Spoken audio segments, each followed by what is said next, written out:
जय श्री राधा वल्लभ श्री हरिवंश। नित्य प्राप्त परमात्म तत्व के साथ जीव का नित्य योग स्वतः सिद्ध है, अतः उसकी प्राप्ति में कारण की अपेक्षा नहीं है, केवल उधर दृष्टि डालनी है। जैसा कि श्री रामचरितमानस में आया है, शंकर सहज स्वरूप हमारा 1:58 अर्थात भगवान शंकर ने अपने सहज स्वरूप को संभाला, उसकी तरफ दृष्टि डाली।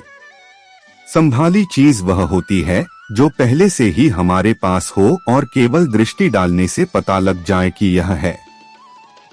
ऐसे ही दृष्टि डालने मात्र से नित्य योग का अनुभव हो जाता है, परंतु सांसारिक सुख की कामना, आशा और भोग के कारण उधर दृष्टि डालने में, उसका अनुभव करने में कठिनता मालूम देती है।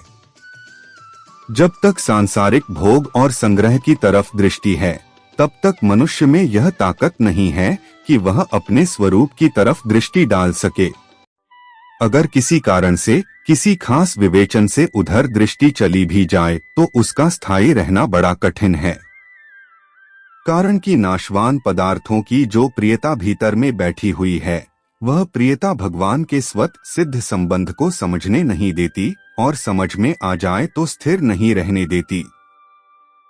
हाँ, अगर उत्कट अभिलाषा जागृत हो जाए कि उस तत्व का अनुभव कैसे हो, तो इस अभिलाषा में यह ताकत है कि यह संसार की आसक्ति का नाश कर देगी। परमात्म प्राप्ति की उत्कट अभिलाषा होने से ही तत्काल जड़ता से संबंध विच्छेद होकर नित्य प्राप्त परमात्म तत्व का अनुभव हो जाता है।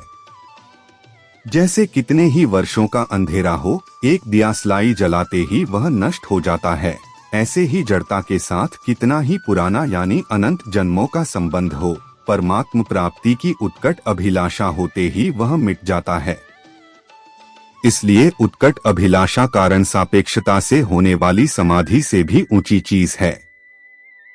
ऊंची से ऊंची निर्विकल्प समाधि हो, उससे भी व्युत्थान होता है और फिर व्यवहार होता है, अर्थात समाधि का भी आरंभ और अंत होता है।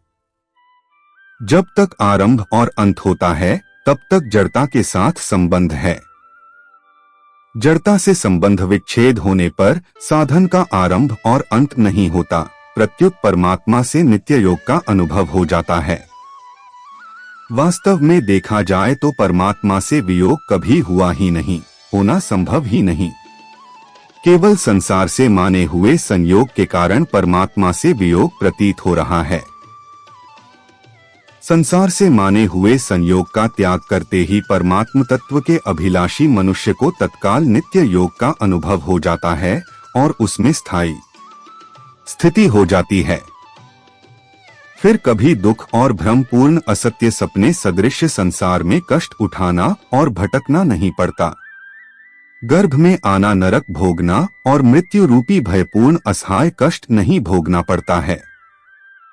हर परिस्थिति में चाहे दुख या सुख, बस इतना मानना और याद रखना हमेशा, मैं श्री कृष्ण का हूँ, श्री कृष्ण मेरे हैं। फिर कोई चिंता नहीं करनी, श्री कृष्ण सब संभाल लेंगे। श्री कृष्ण अर्पणामस्तु।